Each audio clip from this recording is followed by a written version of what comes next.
अस्सलाम वालेकुम दोस्तों। क्या आपने कभी सोचा है कि एक इमारत जहां कभी सैकड़ों मरीजों को नई जिंदगी मिली, एक दिन अचानक इतनी खामोश हो जाए कि उसके अंदर कदम रखने वाला हर शख्स वापस मरने पर मजबूर हो जाए? आज की कहानी हकीकत और राज के दरमियान एक ऐसी लकीर खींचती है जिस पर यकीन करना आसान नहीं। इस वाकये का सबसे खौफनाक पहलू ये नहीं कि इस अस्पताल में क्या हुआ, बल्कि ये है कि आज तक किसी को यकीन से नहीं मालूम कि आखिर वहां से लोग खाली हाथ और खाली जहन लेकर क्यों निकलते हैं। आज हम एक ऐसे राज की तह तक जाने की कोशिश करेंगे जिसने बरसों से लोगों को हैरान कर रखा है। अगर आपको ऐसी प्रासरार, खौफनाक और दिलचस्प कहानियां पसंद हैं, तो अभी चैनल को सब्सक्राइब कर लीजिए, वीडियो को लाइक कीजिए और बेल आइकन जरूर दबा दीजिए ताकि आइंदा आने वाली हर नई कहानी सबसे पहले आप तक पहुंच सके।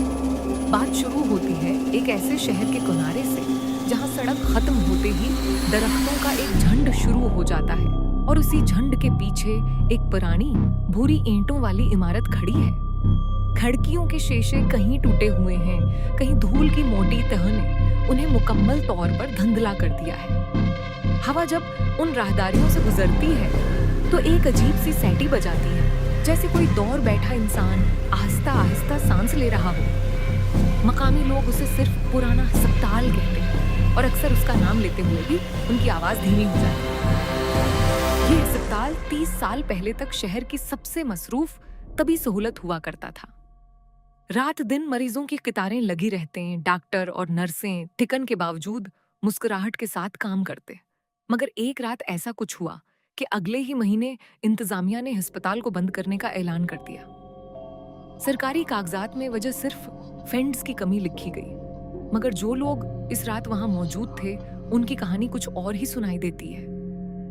उमर फारूक, एक नौजवान मुहक्किक जो गुमशुदा और भूली बिसरी इमारतों पर तहकीक करता है, उसे एक पुराने अखबार की तराश खराश मिली जिसमें लिखा था कि इस अस्पताल के तह खाने में एक ऐसा कमरा है जिसे कभी खोला नहीं गया। उमर ने फैसला किया कि वो खुद जाकर देखेगा कि आखिर सच क्या है। जिस शाम वो अपनी दोस्त सारा के साथ वहां पहुंचा, आसमान पर गहरे बादल छाए हुए थे। मरकजी दरवाजा आधा खुला था, जैसे किसी को उनके आने का पहले से इल्म हो। अंदर दाखिल होते ही एक अजीब सी बू ने इस्तकबाल किया, जैसे पुरानी दवाइयों और नमी मिली हुई मिट्टी की मिली जली खुशबू। राहदारी में कदमों की आवाज गूंजती थी, मगर जब वो रखते तो आवाज भी रख जाती, जैसे कोई उनके पीछे पीछे चल रहा हो। लेकिन कहानी यहाँ खत्म नहीं हुई। जब वो दूसरी मंजिल पर पहुंचे तो एक कमरे से हल्की सी रोशनी नजर आई। उमर ने सोचा शायद कोई और भी यहाँ तहकीक के लिए आया हो, मगर जब उन्होंने दरवाजा खोला तो कमरा मुकम्मल तौर पर खाली था। सिर्फ एक पुरानी व्हील चेयर दरमियान में खड़ी थी, जो आहिस्ता आहिस्ता खुद ब खुद हिल रही थी, जैसे अभी कोई उससे उठा हो। सारा ने डरते डरते कहा कि शायद हुआ की वजह से ऐसा हो रहा है, मगर उमर ने महसूस किया कि इस कमरे में हुआ का कोई गुजर ही नहीं। यही वो लम्हा था जब सब कुछ बदल गया। उन दोनों ने फैसला किया कि अब तह खाने की तरफ जाना जरूरी है, जहां इस बंद कमरे का जिक्र था। सीढ़ियां तंग और अंधेरी थीं, हर कदम पर लकड़ी चरचराने की आवाज आती। तहखाने में पहुंचते ही उन्हें एक भारी लोहे का दरवाजा नजर आया जिस पर जंग आलूद ताला लगा था। अजीब बात ये थी कि ताला बाहर से नहीं बल्कि अंदर से बंद लगता था, जैसे किसी ने खुद को अंदर बंद कर लिया हो। उमर ने जैसे 30 से ताला तोड़ा। अंदर दाखिल होते ही उन्हें फाइलों का एक ढेर मिला जो मरीजों के पुराने रिकॉर्ड थे। इनमें एक नाम बार बार दोहराया गया था, नर्स जैनब। आप शायद अब तक सोच रहे होंगे कि यह किसी रूह की कहानी होगी, मगर असल राज तो अभी सामने आना बाकी था। फाइलों के मुताबिक नर्स जैनब इस रात ड्यूटी पर थी जब अस्पताल में बिजली का शदीद ब्रेक डाउन हुआ और ऑक्सीजन सिस्टम बंद हो गया। कई मरीजों की हालत तेजी से बिगड़ने लगी। जैनब ने तन्हा कोशिश की कि हर मरीज को दस्ती तरीके से संभाले, मगर अमले की कमी और इंतजामिया की नाअहली की वजह से कुछ मरीज बचाए ना जा सके। अगली सुबह इंतजामिया ने पूरी जिम्मेदारी जैनब पर डाल दी और उसे नौकरी से बर्खास्त कर दिया। हालांकि असल गलती जनरेटर की देखभाल में कोताही की थी। जो आगे हुआ उसकी किसी ने तवक्का नहीं की थी। फाइलों के आखिरी सफ़े पर एक तहरीर थी जो खुद इंतजामिया के एक अफसर की तरफ से थी, जिसमें एतराफ किया गया था कि जनरेटर की खराबी की रिपोर्ट हफ्तों पहले आ चुकी थी, मगर उसे जानबूझकर नजरअंदाज किया गया क्योंकि मरम्मत महंगी थी, यानी जिसे हादसा कहकर दबा दिया गया। वो दरअसल एक काबिल-ए-ग्रीज़ गफलत थी। उमर और सारा ने फाइलें समेटनी शुरू की कि अचानक ऊपर से भारी कदमों की आवाज आई। उनका दिल धड़कने लगा। ये वही लम्हा था जब उन्हें लगा कि शायद वो अकेले नहीं हैं। आहिस्ता आहिस्ता आवाज सीढ़ियों की तरफ बढ़ी। सारा ने मोबाइल की टार्च ऑफ कर दी और दोनों दीवार के साथ छिप गए। मगर अगले चंद मिनट उस पूरी कहानी का रख बदल देते हैं। जो शख्स नीचे आया वो कोई रूह नहीं, बल्कि एक बूढ़ा चौकीदार था, जो बरसों से चुपके चुपके उस इमारत की देखभाल करता आ रहा था, बगैर किसी तनख्वाह के, सिर्फ इस वादे की वजह से जो उसने ज़ैनब से किया था कि वो उसके कमरे और फाइलों की हिफाजत करेगा।